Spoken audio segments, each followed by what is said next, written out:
మన ప్రియతమ ప్రధాని ప్రతి స్వరూపం అరణ్య మనం ఆదరణీయ సందర్భంగా మాకు ఆశీస్సులు ఇవ్వమని మమ్మల్ని మరింత ముందుకు తీసుకెళ్లాలా ప్రోత్సహించమని కోరుతూ వారికి ఆహ్వానిస్తున్నాం.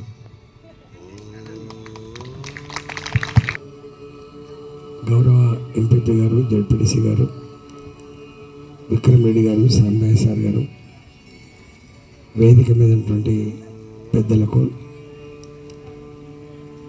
ఈ యోగా డేలో పాల్గొన్నటువంటి అందరికీ పేరు పేరున నమస్కారం, శుభాకాంక్షలు. ఒకప్పుడు ప్రపంచానికి విశ్వగురువుగా వర్ధిల్లినటువంటి భారతదేశం కాలక్రమేణా ప్రాచీన సాంప్రదాయాలు, అవుట్డేటెడ్ సాంప్రదాయాలు అని చెప్పి హేళన చేసినటువంటి సందర్భాన్ని చూసినాం మనం.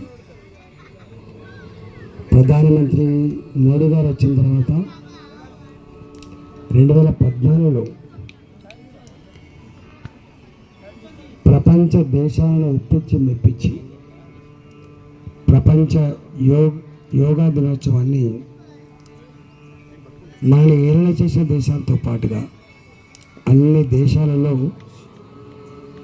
ప్రపంచ మానవాళి క్షేమంగా, ఆరోగ్యంగా, ప్రశాంతంగా ఉండాలంటే యోగానే దీనికి ఏకైక సాధనమని చెప్పి ఒప్పించిన నాయకుడు నరేంద్ర మోడీ గారు.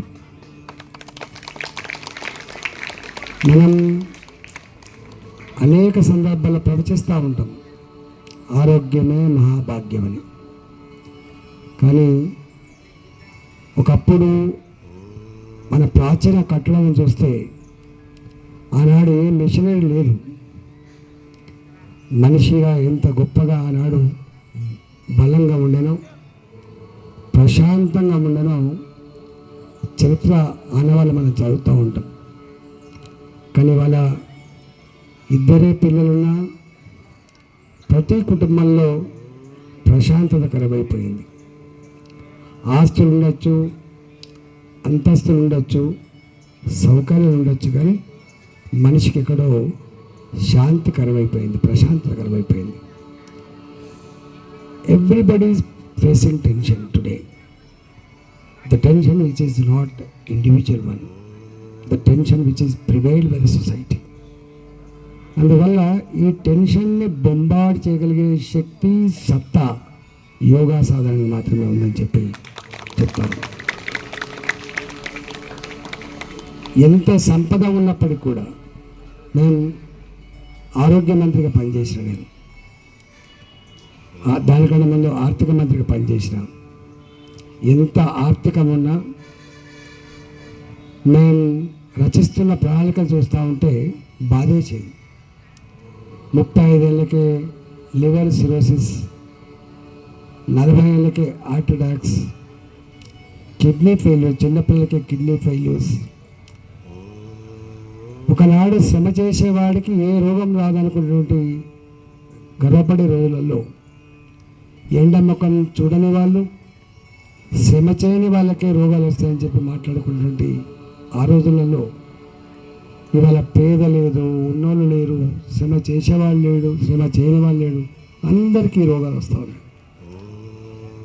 ఇవాళ మొత్తంలో ప్రపంచవ్యాప్తంగా కానీ దేశవ్యాప్తంగా కానీ అత్యధికంగా డబ్బులు ఖర్చు అవుతున్నటువంటి ఈ ఎక్స్పెండిచర్, ఇది ఎక్స్పెక్టెడ్ ఎక్స్పెండిచర్ కూడా కాదు. ఆరోగ్యపరంగా ఒక కుటుంబంలో ఏదైనా పెద్ద రోగం వచ్చి దవాఖాన పోతే ఆ కుటుంబం కొలాప్స్ అయిపోయే పరిస్థితి మనం చూస్తూ ఉన్నాం, which is not expected one. అందువల్ల ఇవాళ అలాంటి వాటిని తట్టుకోగలగాలంటే, రాకుండా ఉండాలంటే మన చేతిలో ఉంటుంటుంది, రూపాయి ఖర్చు లేనటువంటిది యోగా సాధన. మనిషి తన జీవనంలో, తన వృత్తిలో శారీరక శ్రమ కూడా ఒక భాగం అనే విషయం మర్చిపోయింది. ఇవాళ చిన్నగా కూరగాయలు పోతే కూడా సైకిల్ మోటార్ మీద తీసుకొని పోవాలి, లేకపోతే కారు తీసుకొని పోవాలి తప్ప ఒకప్పుడు నడక లేదు, ఒకప్పుడు సైకిల్ తొక్కులు లేదు, ఒకప్పుడు శ్రమ లేదు మనిషికి. అందుకనే షుగర్ గోళీలు ప్రతి ఒక్కరికి ఇవాళ ఎక్కడ చూసినా మొక్కల నొప్పులు అంటున్నాం, షుగర్ అంటున్నాం, బీపీ అంటున్నాం.